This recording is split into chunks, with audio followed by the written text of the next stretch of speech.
The British royals have had their pick of lavish palaces and castles to call home, but now Prince William and his family are leaving their London mansion for a more rural cottage. In a statement today, the royal family confirmed that Prince George, Princess Charlotte, and Prince Louis will attend a private school nearby in Berkshire.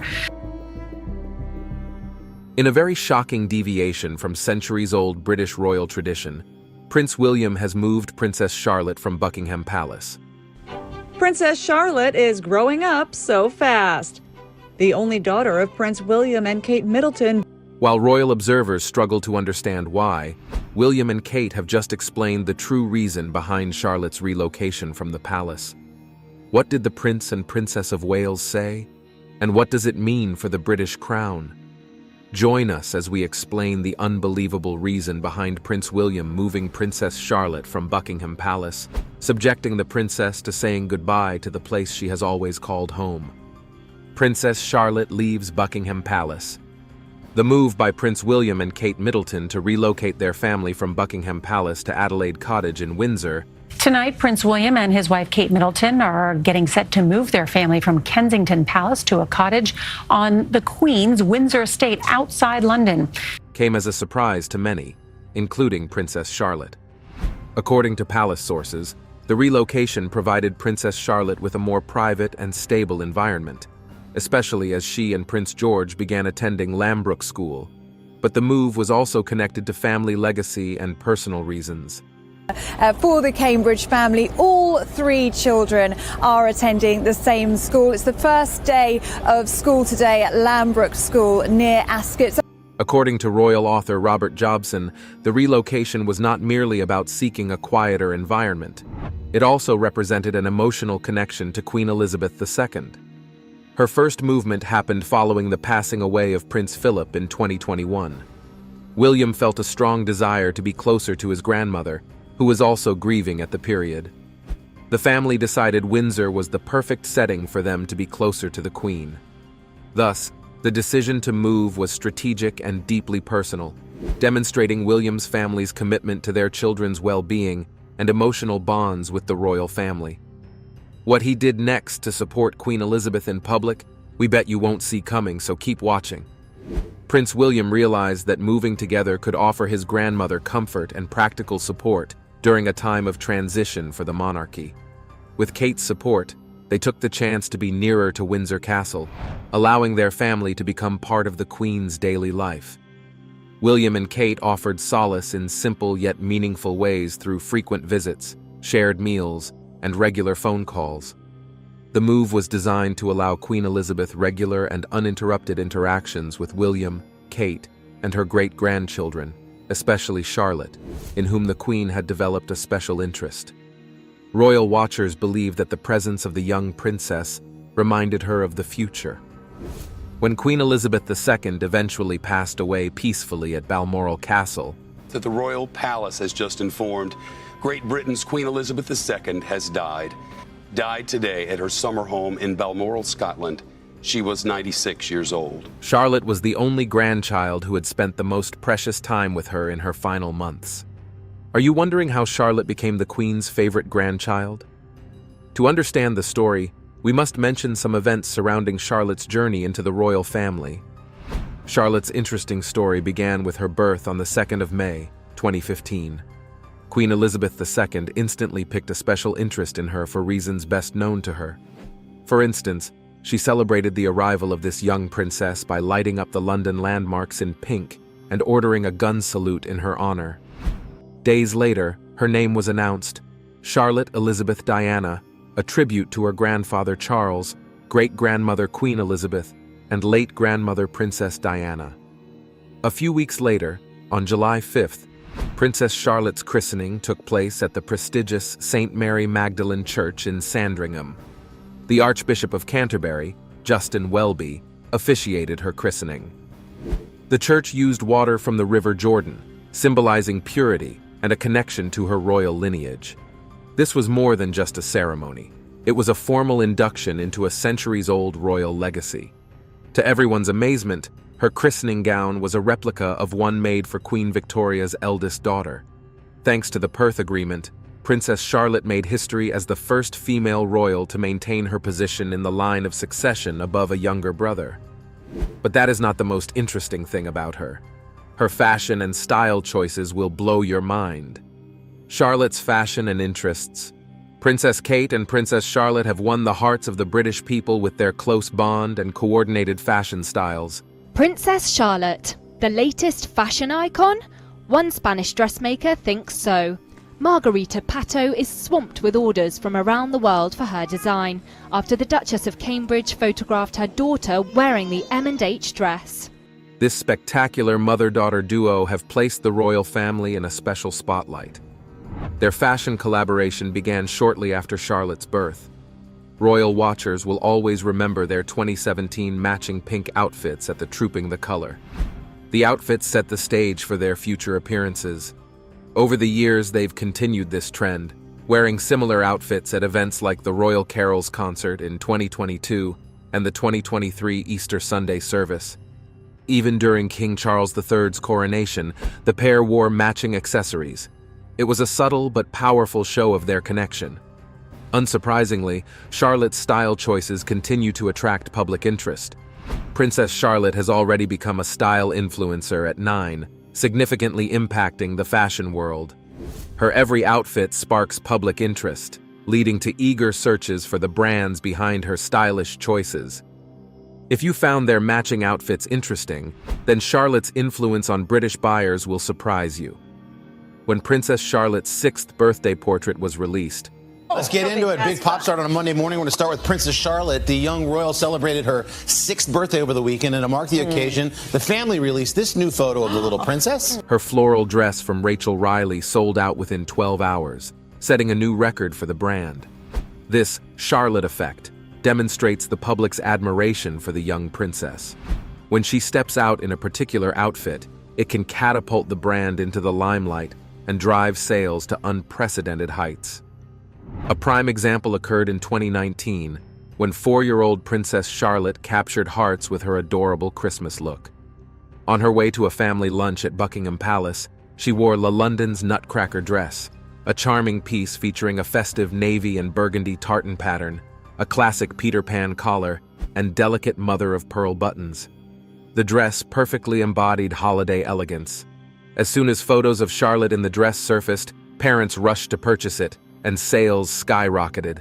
Sophie Fellows, Growth and Socials Manager at La London, described the overwhelming demand that follows whenever Princess Charlotte wears their clothing. As soon as she's seen wearing one of our pieces, it becomes a bestseller, Sophie explained. La London witnesses a surge in website traffic, with loyal fans and new customers flocking to get a piece of Charlotte's chic style. Many items sell out within hours, and the demand remains strong even years later. Parents still ask La London to return the Nutcracker dress 5 years after that Christmas outing. For many, dressing their children in a similar style as the princess is a meaningful way to share in her elegance. The Charlotte effect has become a lasting force, allowing La London to share their quality designs with families worldwide. The brand will always remember the magic that Charlotte brings to their business. Beyond fashion, the royal family also influences cultural trends. Princess Kate has musical talents and instilled a love of music in her children. With a grade 3 in piano, 7:30, the Princess of Wales showing off her piano playing skills. That's Kate Middleton pitching in. This is for the opening of something that's very huge overseas, the 2023 Eurovision Song Contest. And a grade 5 in music theory, Kate encourages Charlotte to practice piano. Just last year, an unexpected encounter with renowned pianist Lang Lang at the Royal Variety performance inspired Charlotte, who shows promise in her musical abilities. Charlotte's school, Lambrook in Berkshire, provides opportunities to learn music from a young age. While focusing on piano lessons, she also enjoys other artistic activities, revealing a natural flair for performing arts. Princess Kate strongly supports her daughter's interests and has nurtured Charlotte's self-expression through creative arts. Beyond music and dance, Princess Charlotte also shares her family's love for sports. During a rare public appearance at Wimbledon, Kate revealed that Charlotte has been practicing tennis and enjoys playing with her family. This shared passion for sports further strengthens the bond within the royal family. We are about to reveal some interesting details about the future of Princess Charlotte. Get ready to have your mind blown with the level of her preparation for royal duties. Future of Princess Charlotte. Prince William and Princess Catherine hold one of the most sensitive positions in the royal line. Princess Charlotte is now third in line to the British throne, following her father and older brother, Prince George. At just 9 years old, Charlotte has already become a beloved figure, often seen by her parents at royal events. She embodies the grace and quiet strength notable in her great-grandmother, Queen Elizabeth II, and her mother, Kate. Despite her young age, Charlotte's self-assurance and sense of duty have not gone unnoticed. During Queen Elizabeth II's funeral, Charlotte gently reminded her brother George to bow as the Queen's coffin passed, a small but touching gesture demonstrating a deep respect for tradition and responsibility. Her strong and composed demeanor has led some, including Hello!'s royal correspondent Danielle Stacey, to note a resemblance in looks and character between Charlotte and her great-grandmother. As Charlotte and her brothers continue schooling at Lambrook School, Princess Charlotte has arrived for her first day at school. The 4-year-old's following in the footsteps of her big brother, Prince George, who's been at Thomas's Battersea for the past 2 years. The Duke and Duchess of Cambridge were both there to see her in. there is media speculation about her future education. While Eton College has traditionally been a choice for royal boys, some royal watchers suggest that Charlotte may follow in her mother's footsteps and attend Marlborough College. Kate recently visited her alma mater, Marlborough College. This has sparked rumors that Princess Charlotte might follow in her mother's footsteps. Known for its rigorous academic standards and holistic approach, Marlborough offers a world-class education while preserving a strong connection to its history. This would be a significant departure from the traditional home-based education of royals like Queen Elizabeth II, who was primarily tutored in subjects relevant to her future role as monarch. Charlotte already exhibits strong leadership qualities in her personal life, taking on the role of a caring and protective older sister to Prince Louis. She held Louis's hand during King Charles III's coronation. Social media was flooded with posts from people who observed her maturity and responsibility. Like her avid horse rider, great-grandmother Charlotte has shown a keen interest in equestrian activities and the outdoors. Royal insiders report that Kate has encouraged her children to embrace an active lifestyle, often leading them on family outings and sports.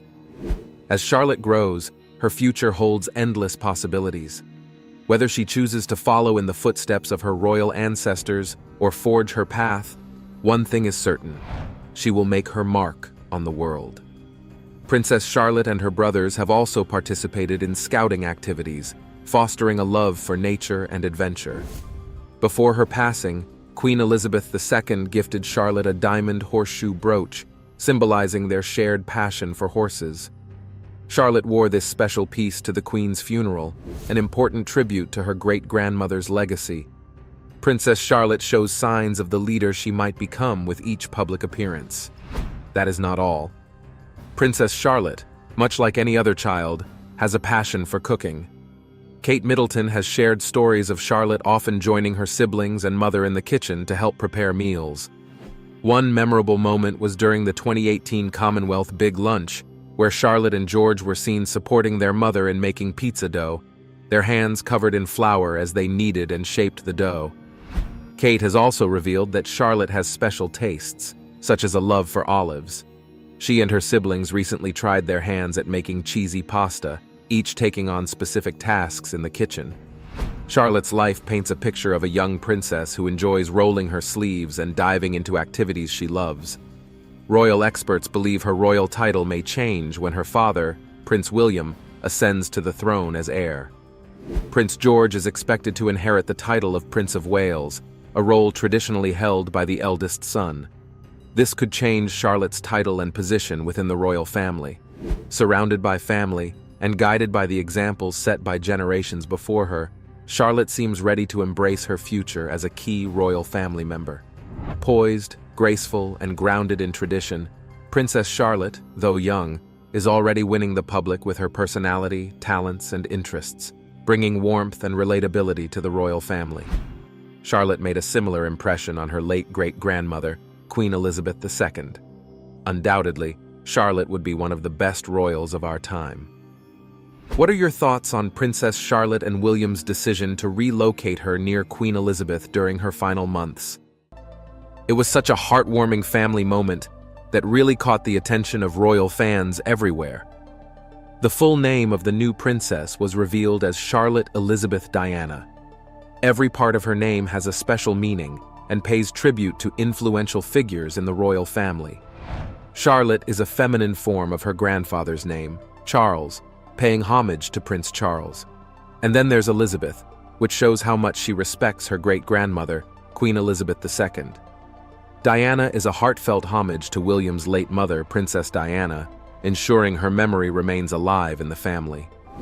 The name Charlotte also has a special connection to Kate's family. The baby has been named. Kensington Palace just announced the name for Britain's new princess. The Duke and Duchess of Cambridge have chosen Charlotte Elizabeth Diana, since it's actually the middle name of her sister, Pippa Middleton. After a short stay at St. Mary's Hospital, the family returned to Kensington Palace in London, ready to share some peaceful moments together. When Princess Charlotte was born, it was a moment of happiness for the royal family and fans and supporters everywhere. So many thoughtful gifts and sweet messages came pouring in. Among them was a cozy Tasmanian merino wool blanket from Australia and a charming pink dress from Israel. The gifts showed just how much love and excitement there is for the latest addition to the royal family. Just a couple of days after her birth, Princess Charlotte and her family headed out of London to their country pad at Anmer Hall in Norfolk.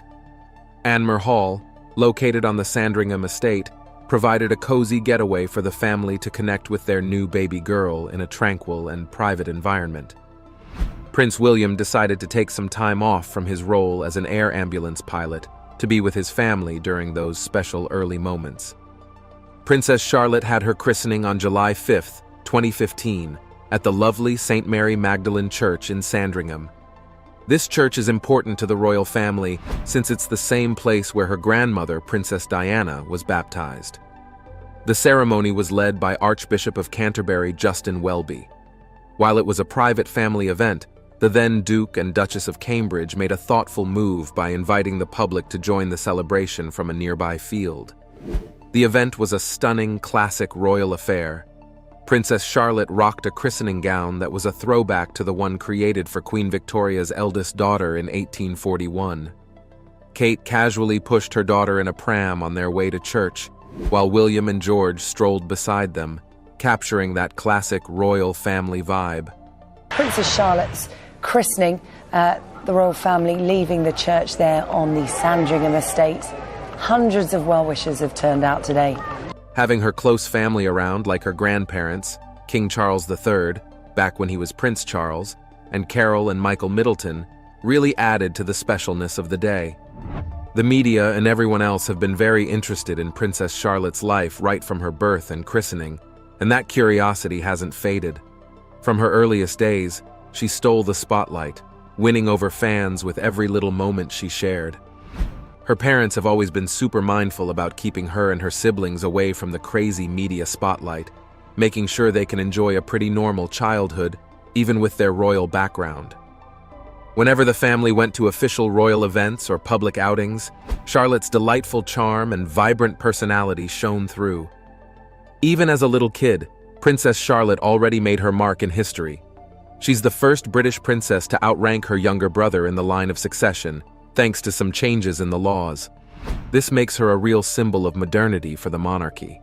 Prince Louis came along in 2018, but Princess Charlotte still holds her spot as third in line for the British throne, right after her dad and big brother George.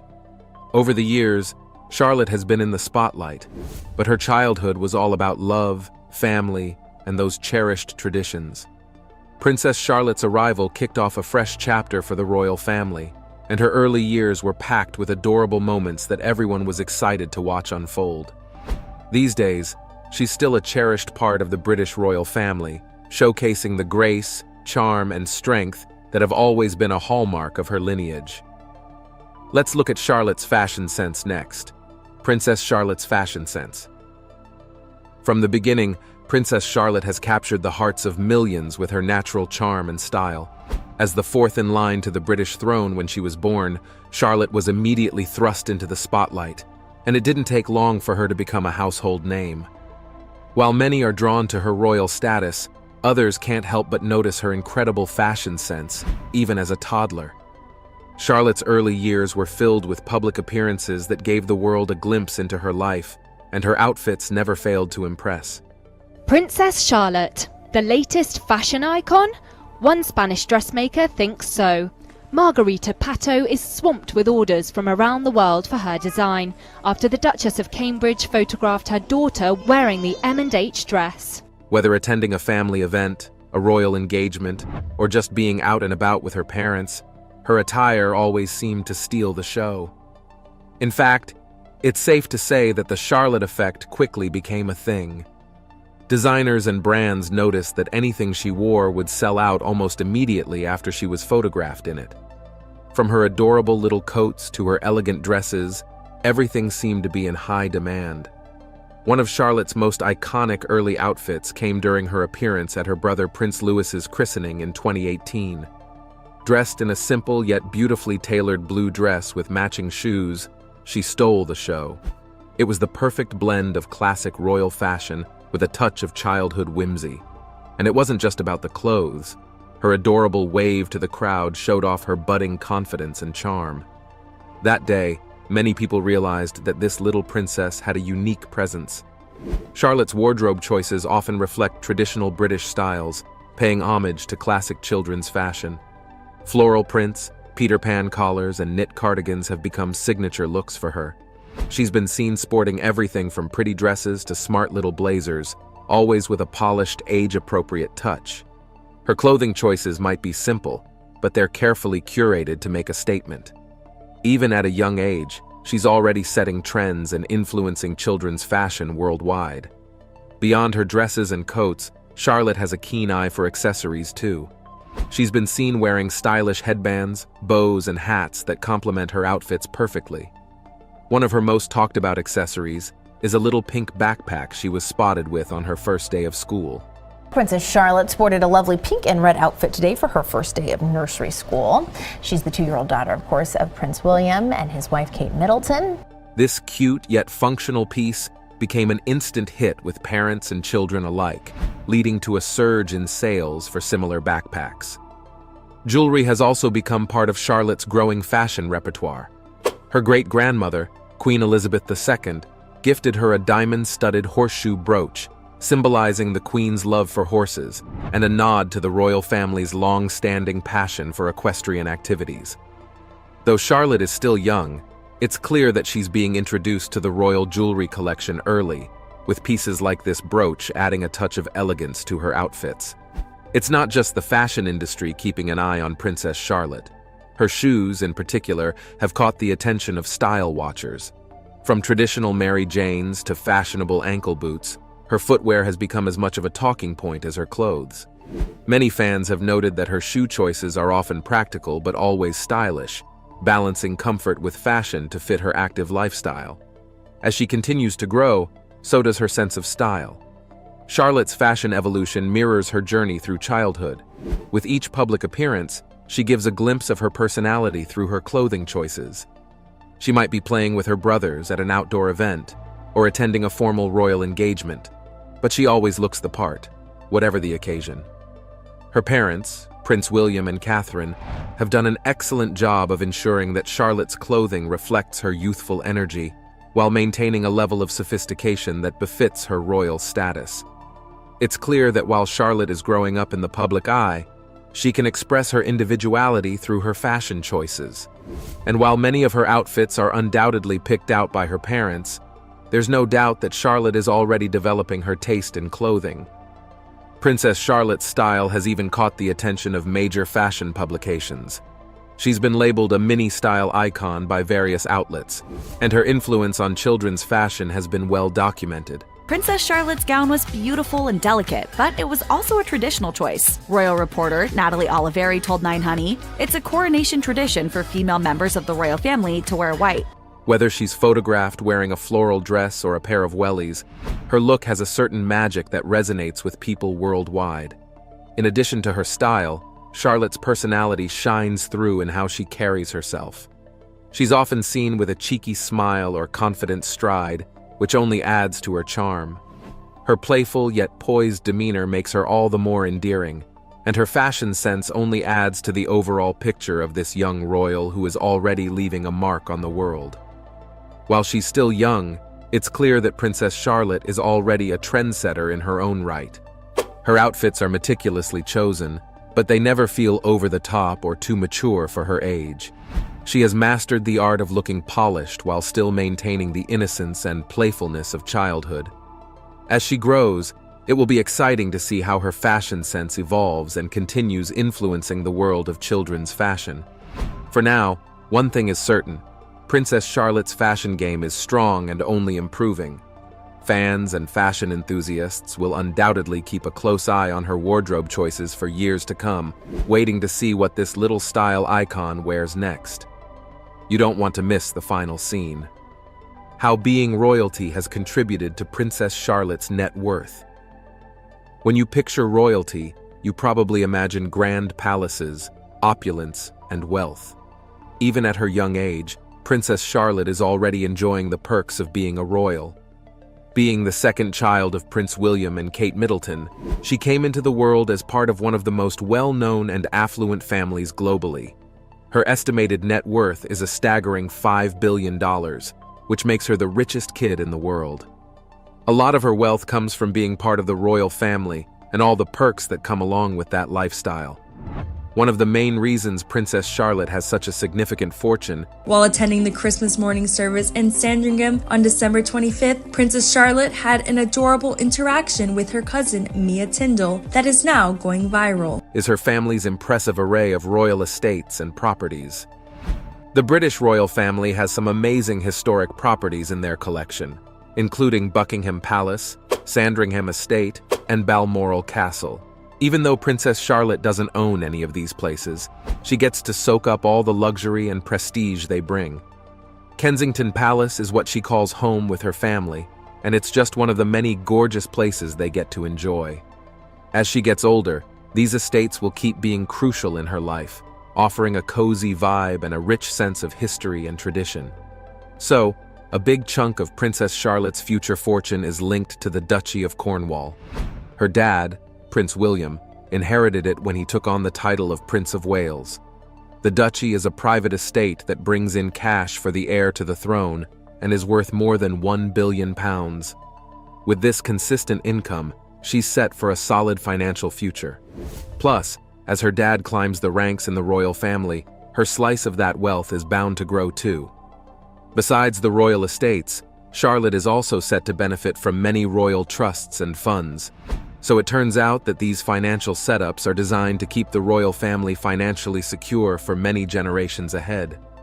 Even though she's not quite old enough to handle her own money, her dad and a group of financial advisors closely monitor those funds. These trusts are super valuable, and as she grows older, they'll definitely add even more to her wealth. Besides the royal assets, Charlotte's mom's side of the family also adds a pretty impressive amount of wealth into the mix. Kate Middleton's mom, Carol, hails from a pretty impressive family. Her parents, Carol and Michael Middleton, built a multi-million-dollar business together. Party Pieces, the family business, is now valued at more than $50 million, which means Princess Charlotte will probably enjoy some of that family wealth in the future. With a mix of royal riches and her mom's family business, Charlotte's financial future looks solid, even without her royal ties. As part of the royal family, Charlotte gets showered with lavish gifts from foreign dignitaries and world leaders. On her christening day, she received a super cool, pure silver rattle from the President of Mexico. She also got this super fancy 18-karat white gold rattle decked out with diamonds, rubies, and sapphires, and it's valued at more than $45,000. These luxurious gifts aren't just for fun. They actually add value and play a role in her overall net worth. As Charlotte goes through life, she will keep getting pretty extravagant gifts from well-known personalities, which will keep boosting her wealth. World leaders often send gifts to royal kids for special occasions like birthdays and Christmas, and it's common to see this happen. She's even gotten dolls from the Chinese president and a personalized rocking chair from Barack Obama. And during the President and First Lady's recent trip to the UK, they gave her a jigsaw puzzle and a Bo teddy bear, inspired by their own dog, Bo. These aren't just keepsakes. They're valuable items that can appreciate in value as time goes on. The day Princess Charlotte was born was a big deal, highlighting just how much her royal status shapes her world. Iconic spots like the Tower of London and Trafalgar Square got a pink glow to celebrate her arrival. Being a royal means she's always in the spotlight, which brings a ton of attention and, of course, a lot of wealth. Princess Charlotte's amazing net worth really comes from her royal background. She's set for a bright financial future with all those sprawling royal estates and the trusts established in her name. With her family's impact, her unique style, and the lavish presents that come her way, it's obvious that Charlotte's royal status has set her up for a life that most can only dream of. As she embraces her role more and more, her wealth is definitely set to increase over time in the royal spotlight. Are you shocked that the princess is this rich? Do you think another kid can overtake her and become the richest kid? Kindly share your answers, thoughts, and opinions in the comments section. If you enjoyed the video, make sure you like, share, and subscribe to this channel to enjoy more videos like this. Also, click the next video shown on your screen. You will enjoy it. She's backing a bill that would completely ban British hunters from bringing endangered and vulnerable animal trophies back into the country. Ahead of a vote in Parliament next month, I asked her whether she thinks the campaign will be successful. Little did she know, however, that she had just presented a powerful platform because soon after its launch, survivors began stepping forward to share their truths. Among them was Esther, who was held hostage by her abuser for an entire week; Emma Armstrong, whose partner threatened her with revenge by sharing explicit images; and even BBC star Victoria Derbyshire, who revealed the heartbreaking story of how her father's abuse shattered her mother's life and how she became a victim of maltreatment. But that's not all. Earlier this year, as part of her efforts to witness the unfiltered impact of domestic maltreatment, Queen Camilla visited a refuge service in Lambeth, where she met and listened to survivors recount their harrowing experiences. This visit built on her earlier work as the patron of Safe Lives, a UK charity dedicated to ending domestic abuse. Moreover, in Manchester, the Queen helped launch an exhibition titled I Am, Portraits of Survivors of Domestic Abuse, which showcased photographs of individuals who have endured and overcome abuse. Even during the COVID-19 lockdown, when cases of domestic maltreatment had reached a dangerous high, Queen Camilla personally sent out messages of support to victims just to remind them that they're not alone, definitely not forgotten, and that help was on the way. For the Queen, this is not just a movement, but a lifelong commitment. But here's the catch. If we focus solely on Queen Camilla's advocacy against domestic maltreatment, we risk missing the bigger picture, which is her commitment to gender equality. Queen Camilla's advocacy for gender equality. For starters, it is quite impressive to see a member of the royal household at the forefront of a topic that was termed a taboo years ago. While her work in combating abuse is undeniably important, it's part of a broader mission to challenge the systemic inequalities that women face every day. For the Queen, tackling domestic maltreatment is inseparable from the fight for women's rights and opportunities. At a recent event at Buckingham Palace, Queen Camilla delivered a heartfelt speech about the urgent issue of maltreatment against women. 25th of November, the International Day for the Elimination of Violence Against Women. The gathering, attended by 300 guests, included notable figures such as Sophie, the Countess of Wessex, Home Secretary Suella Braverman, and former Spice Girl Melanie Brown. The occasion was part of the United Nations 16 Days of Activism Against Gender-Based Maltreatment, an initiative aimed at raising awareness and inspiring action to end maltreatment against women and girls. In her speech, Queen Camilla described maltreatment against women as a global pandemic and highlighted shocking statistics to show the scale of the problem. She revealed during the 16 Days of Activism that yearly, more than 2,000 women worldwide lose their lives to maltreatment from a partner or family member, with over 3,000 women raped during the same time in England and Wales alone. These figures, she said, show how urgent it is for everyone to come together to fight this crisis. The meeting took an emotional twist when the Queen Consort also shared powerful stories from women who had survived domestic abuse, emphasizing the importance of listening to their experiences. She told the story of one woman who had escaped an abusive relationship and is now helping others overcome similar challenges.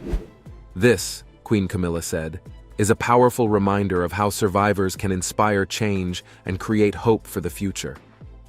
Toward the end of her speech, Queen Camilla paid tribute to women who have lost their lives to maltreatment.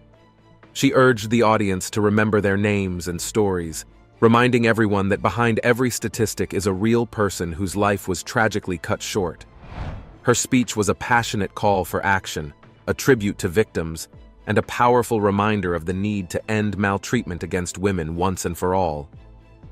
Queen Camilla's partnership with the Changemakers.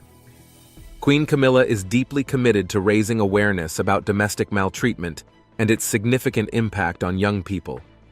To support this cause, she has teamed up with a group called the Changemakers, backed by the charity Safe Lives. The Changemakers, a group of young women aged 15 to 21, are working to help their peers recognize toxic relationships, understand the signs of abuse, and know how to seek help. The reason for focusing on this age group is simple. Young victims are often more comfortable opening up to someone their age rather than to an adult. In her ongoing efforts to support this important cause, Queen Camilla recently hosted members of the Changemakers at the Music Hall of Buckingham Palace. During the meeting, which was captured in an unreleased clip, the Queen expressed her strong commitment to advocating for change. She shared how her granddaughters, who are around the same age as the Changemakers, had suggested the idea of pop-up shops in schools. These informal spaces would allow students to discuss sensitive topics like abuse in a relaxed, judgment-free environment. This approach resonated with not just the Queen, but all the Changemakers who were present. The conversation didn't end there. The Changemakers also shared their recent visit to Parliament, where they met with Education Secretary Gillian Keegan to push for changes to the national curriculum. One of the Changemakers, Maya, explained that part of their mission is to help young people feel less isolated and more empowered. She said that taking their campaign to Parliament was a crucial step in raising awareness and making sure the voices of young people are heard. Ellen Miller, the chief executive of Safe Lives, who was also present at the meeting, highlighted the findings from their research, which showed that young people are often let down by the systems meant to support them. She pointed out that children and young people want more from their relationships and sex education classes, but too often they are overlooked by professionals and misunderstood by the adults around them. Miller emphasized that domestic abuse services rarely reflect the needs of young people, leaving them without the support they desperately need. Together, Queen Camilla and the Changemakers are championing a movement that will empower the next generation to live free from abuse, and we can't wait to see how it all unfolds. What are your thoughts on Queen Camilla's approach to tackling this issue? In London, Diana took an advanced cooking course and worked various low-paying jobs. She was a dance instructor for youth until a skiing accident caused her to miss 3 months of work.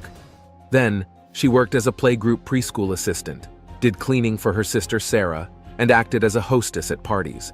She also babysat for the Robertsons, an American family in London, and worked as a nursery teacher's assistant at the Young England School in Pimlico. In July 1979, her mother bought her a flat at Coleherne Court as an 18th birthday present. She lived there with 3 flatmates until February 25, 1981. It's amazing how she got involved with Prince Charles after such an eventful life. Royal marriage, sons' births, and lingering controversies. Diana and Prince Charles met in 1977 in unusual circumstances. The love story between Prince Charles and Lady Diana is particularly steeped in royal history, around which many rumors have surfaced up to this day. As Charles was dating her sister Sarah, none of them could have imagined their future together. Charles thought she was jolly, and after his relationship with Sarah ended in 1978, they stayed friends. Diana attended Charles's 30th birthday party in Buckingham Palace in November 1978, and in January 1979, she met Charles again at a weekend shooting party at Sandringham as a guest of Queen Elizabeth II.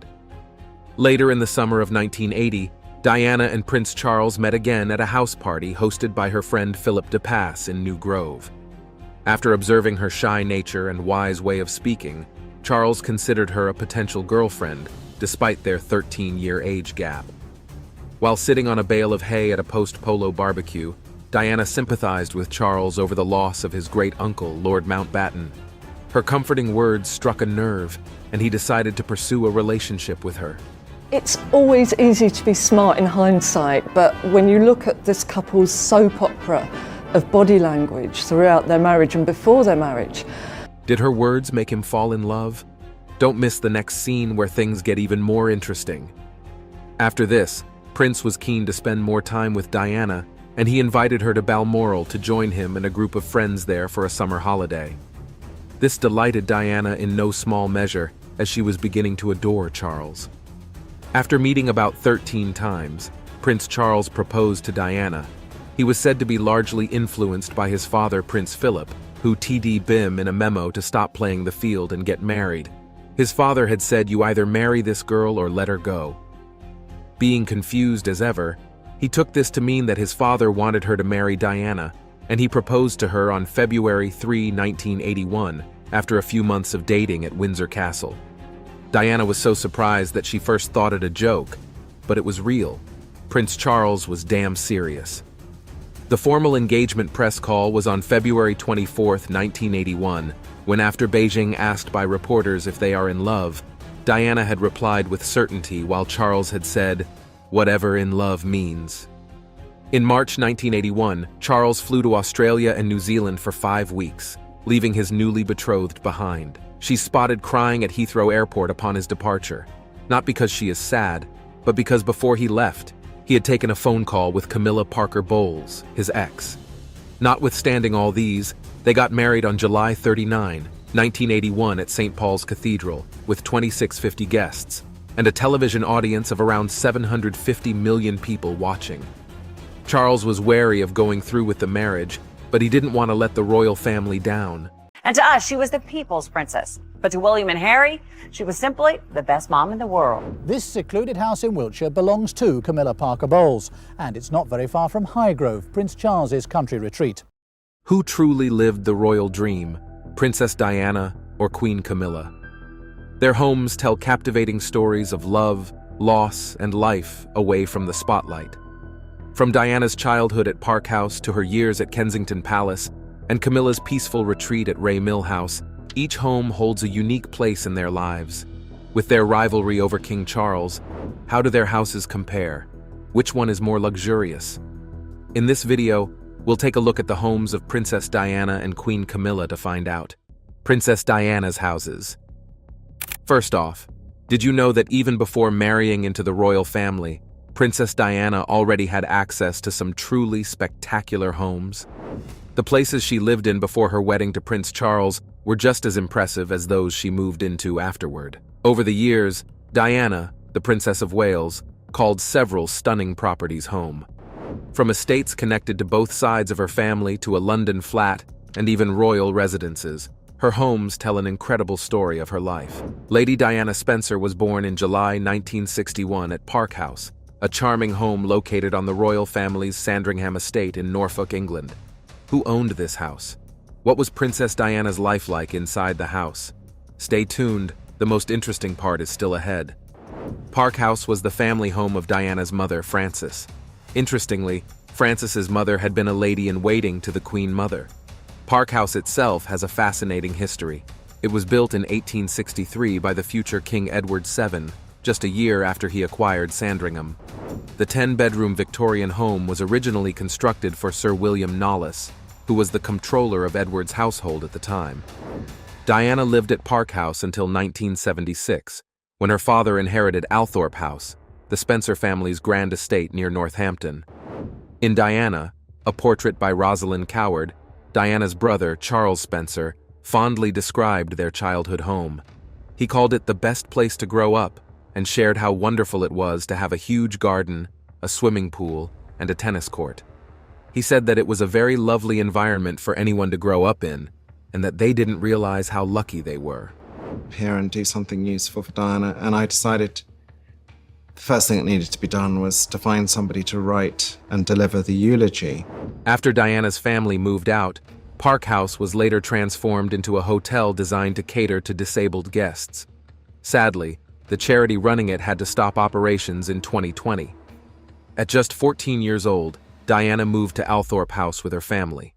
This stunning Grade 1 listed estate spans an incredible 13,000 acres and has been in the Spencer family for over 500 years. Althorp boasts over 90 rooms, including the breathtaking 115-foot-long picture gallery with Tudor wood paneling and the gorgeous Georgian-style Wooten Hall. Fun fact, Diana used Wooten Hall as her personal tap dancing space. Diana's story takes an interesting turn at Althorp, where she first met Prince Charles in November 1977. At the time, Charles was dating her sister Sarah and had joined her for a shooting weekend at the estate. Years later, after Diana's untimely death in 1997, she was laid to rest on a small island in Round Oval, a peaceful lake on the Althorp grounds. In 1979, 18-year-old Diana moved to London and bought a flat at Coleherne Court, South Kensington, with £50,000 inherited from her American great-grandmother. She lived in Flat 60, renting rooms to friends for £18 a week while working as a nanny and at a kindergarten. Earlier this year, a flat in the building was listed for £3.15 million. During her engagement to Charles, she moved to Clarence House, built in the 1820s for the Duke of Clarence. It housed royals like Queen Elizabeth and Prince Philip early in their marriage, and the Queen Mother until 2002. Now, it's home to Charles and Camilla. After their wedding, Diana and Charles moved to Kensington Palace, a Jacobean mansion known as Queen Victoria's birthplace, and home to royals like Princess Margaret, William, Kate, Harry, and Meghan. Diana hired Dudley Poplack to style their 3-floor apartment with elegant, modern country house decor. The 3rd floor was a nursery by Dragons of Walton Street. Diana stayed at Kensington Palace after her divorce, where her statue now stands in the sunken garden. During her marriage, Diana lived at Highgrove House, a Georgian neoclassical estate Charles bought in 1980. Like Kensington Palace, she had Dudley Poplack furnish it, but she disliked the 9-bedroom home, associating it with heavy furniture, horses, and its closeness to Camilla, just 45 minutes away. We're going to turn now to a look at King Charles' private estate in the English countryside, Highgrove House, where His Majesty personally designed the gardens with a focus on being sustainable and eco-friendly. Recently, Diana's former family home at 24 Farm Street made headlines, selling for $14.2 million in under 100 hours, the fastest sale in Mayfair this year. Built in the 1980s, the elegant 4-story, 5-bedroom house features a 1st-floor library, Diana's father's favorite room, and a dining room with bold red walls inspired by Althorp House, Diana's final resting place. The bedrooms are luxurious and sophisticated, with antique furniture, marble bathrooms, and a south-facing roof terrace perfect for enjoying London's rare sunny days. Bookshelves line the house, making it a dream for anyone who loves a good read, especially on royal family history. The library, a standout feature of the home, held a special place in John Spencer's heart. The story of how the Spencers acquired 24 Farm Street is just as fascinating. Diana's father, John Spencer, purchased the house in 1990 as a gift for his second wife, Countess Rain Spencer, a well-known British socialite. Sadly, John Spencer passed away just 2 years later, leaving Rain in full ownership of the property. Princess Diana's relationship with her stepmother was famously strained during her father's life, but the two reconciled during Diana's divorce from Prince Charles. It was during this period that Diana started visiting the house more frequently. She spent time with Rain, but also retreated to the library, where she often sat alone for hours. Camilla's Queen Consort luxurious house. Queen Camilla also has a luxurious home, more like a secret escape where she loves indulging in her guilty pleasures, even though King Charles isn't exactly a fan of the place. The royal family is known for owning an impressive collection of homes across the country, many of which are bought with personal funds and aren't part of the crown estate. One such property is Camilla's private home, Ray Mill House, located in Wiltshire. She purchased this stunning mansion in 1994 after her divorce from Andrew Parker Bowles and lived there full-time between 1996 and 2003. Ray Mill is more than just a getaway. It's a deeply personal space for the Queen Consort. The home, which served as the backdrop for official birthday portraits taken by Kate Middleton to mark Camilla's 75th birthday, features in Country Life magazine. It's Ray Mill House, which is her vault hole, which I'm told she's going to keep even when she's queen. So this is where she goes to escape. The issue was extra special as Camilla guest edited it to celebrate her milestone birthday and the magazine's 125th anniversary. Despite having access to grand royal residences like Buckingham Palace and Highgrove House, Camilla often retreats to Ray Mill for some downtime. Ray Mill House in Wiltshire, bought by Camilla in the mid-1990s for £850,000 after her first marriage ended, is her personal sanctuary, just 15 minutes from Highgrove. The property features a swimming pool, terrace, stables, sprawling gardens, and a river, offering a relaxed and welcoming atmosphere. Camilla enjoys unwinding here with a gin and tonic, barefoot, watching her favorite show, Coronation Street, which Charles reportedly dislikes. Unlike Charles's preference for tidiness, Camilla keeps the house laid back, leaving things as she likes. It's also a family hub, hosting her daughter Laura Lopez's wedding reception in 2006. Interior designer Deepa Mehta Sagar described the home as combining comfort and understated elegance, reflecting Camilla's countryside-loving personality and earning her the nickname of a country girl. Even as Queen Consort, Ray Mill remains a place where she can truly be herself, enjoying simple pleasures far from royal formalities. Ray Mill House is surrounded by acres of lush gardens with stables, an outdoor swimming pool, and a charming terrace. Huge windows offer stunning views of the greenery, making it clear how much Camilla treasures nature and the outdoors. The interiors are equally impressive, with warm wooden detailing and dark wood furnishings that create a balance of luxury and coziness. This house exudes Camilla's down-to-earth and approachable vibe. This isn't just a retreat, but a home with deep personal meaning. Camilla spent many years at Ray Mill before moving in with King Charles in 2003, and she continues to visit regularly. It's a place where she spends quality time with her children and grandchildren, far away from the prying eyes of the public. With its vast open spaces and peaceful surroundings, it's the perfect escape from the busyness of royal life. Camilla's love for the outdoors and gardening shines through in the way the property is maintained. The gardens, sprawling and vibrant, are a nod to her passion for nature and her need for a tranquil, private space. The relationship between Princess Diana and Camilla. Both Princess Diana and Camilla Parker Bowles shared something in common. They were both married to King Charles and lived in beautiful homes. Well, there were 3 of us in this marriage, so it was a bit crowded. But beyond the surface, their stories are deeply emotional and filled with drama.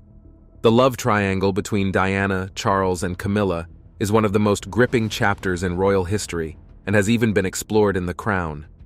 While they're often portrayed as rivals, the truth about their relationship is much more complicated.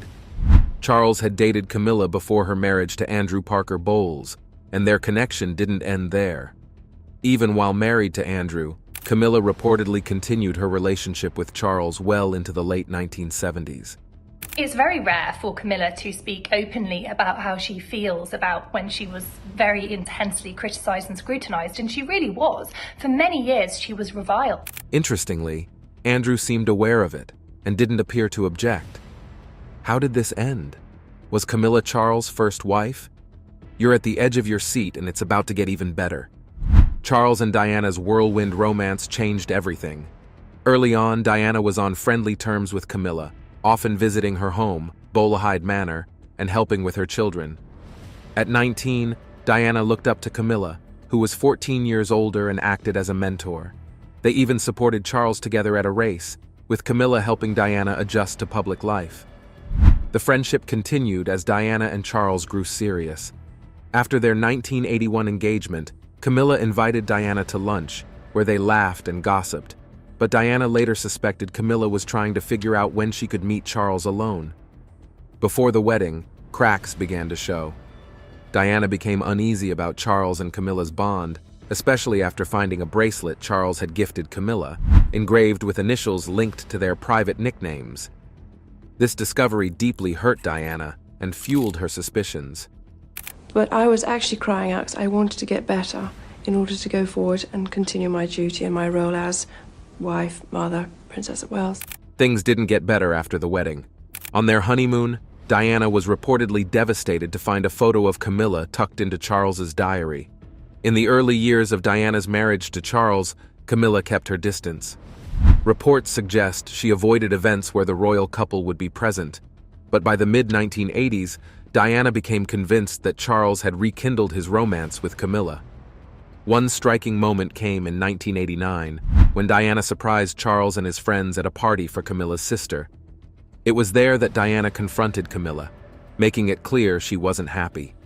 When Camilla reportedly pointed out that Diana already had public adoration and beautiful children, Diana's response made her feelings very clear. She wanted her husband. After that confrontation, the two women had little to no contact. Charles and Camilla continued their relationship as his marriage with Diana unraveled. By 1995, Diana's interview with Martin Bashir shocked the world as she hinted at a love triangle, saying her marriage felt crowded. No, I don't. No. Why do you think that?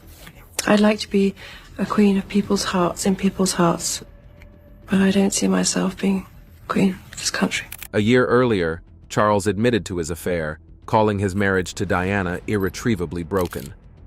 After their 1996 divorce, it is announced from Buckingham Palace that with regret, the Prince and Princess of Wales have decided to separate. Diana and Charles became more amicable, co-parenting William and Harry, though Diana never reconciled with Camilla. Camilla faced heavy public criticism, especially after Diana's tragic death in 1997. Over time, it became clear their marital issues went beyond Camilla, as Diana was much younger and very different from Charles. Out of respect, Charles and Camilla waited until 2005 to marry, with Camilla choosing not to take the title Princess of Wales. She has since become a trusted support to Charles and earned the affection of William and Harry, proving her role as a beloved royal is more than a rivalry with Diana. Princess Diana's marriage to the royal family and the controversies that trailed her life after brought her to the limelight. But she had quite an eventful life even before then. Let's delve into when and how it all started. Diana was born on the 1st of July, 1961, to Edward John Spencer, the Viscount Althorp, and Frances Ruth Burke Roche, who later became known as the Honorable Frances Shand Kidd. She was born as Diana Frances Spencer, and later became Lady Diana Spencer in 1975. Above all, we give thanks for the life of a woman. I'm so proud to be able to call my sister the unique, the complex, the extraordinary and irreplaceable Diana, whose beauty, both internal and external, will never be extinguished from our minds. After her father inherited the Earl Spencer title, her connection to the royal family is evident in her place of birth. Princess Diana was born at Park House, a home that her parents rented on Queen Elizabeth II's estate in Sandringham, England. The former home of Elizabeth's head gardener on her Sandringham estate can be rented for about $400 a night next February for a minimum of 3 nights. The royal family frequently holidayed at the neighboring Sandringham House. London. Queen Mary left Marlborough House for Sandringham, where the royal Christmas was to be spent as a family party. And Diana played with Princes Andrew and Edward. With such a noble background, how did Diana's early life lead to her eventual fate and controversial life? Get ready for the most epic moment of the video. Diana was the youngest daughter of her parents, and she had 2 older sisters, Jane Fellows and Sarah McCorquodale, and a younger brother, Charles Spencer, 9th Earl Spencer. She had another brother, John, but he died in infancy a year before Diana was born. From her mother's devastating loss of a baby boy, she was never allowed to hold her first son. Both of her grandmothers, Cynthia Spencer and Ruth Roche, were ladies-in-waiting to Queen Mother Elizabeth. After losing John, her parents were hoping for another boy to carry on the family line, and so they didn't choose a name for a week after her birth, until they settled on Diana Frances after her mother and Lady Diana Spencer, a great-aunt who was also a prospective Princess of Wales as a potential bride for Frederick, Prince of Wales. Diana was also nicknamed Dooch within the family because of her duchess-like attitude in childhood. On August 30th, 1961, Diana was baptized at St. Mary Magdalene Church, Sandringham. Despite her birth as the third child and fourth born of the family, her parents still wanted a male to be their heir, and this really put a strain on their marriage, especially after Lady Althorp was sent to Harley Street clinics in London to determine the cause of her inability to produce a male heir. Her younger brother Charles would later describe this sole event as humiliating and a dreadful time for his parents. It was in fact probable that this was the root cause of their divorce. Paul Workman now on the world's most famous couple, heading for the world's most famous divorce. Diana was 7 years old when her parents divorced, and her mother went on to marry Peter Shand Kidd in 1969. Diana still lived with her mother in London immediately after her parents' separation in 1967. But after going on holiday to her father's home during the Christmas holiday that same year, her father, Lord Althorp, refused to let his daughter return to London. Shortly after, he won custody of Diana with the support of his former mother-in-law, Lady Fermoy. In 1976, Diana's father married Rain, Countess of Dartmouth. Their step-family relationship wasn't typical. Diana didn't get along with her stepmother and often called her a bully, even pushing her downstairs once. She described her childhood as very unhappy and unstable. After her father inherited the Earl Spencer title in 1975, she became Lady Diana. The family moved from Park House to Althorp, their estate in Northamptonshire. For schooling, Diana was initially homeschooled by her governess, Gertrude Allen. Later, she attended Sillifurled Private School in King's Lynn, Norfolk, beginning her formal education there. This upbringing shaped Diana's early years, marked by family tensions and transitions.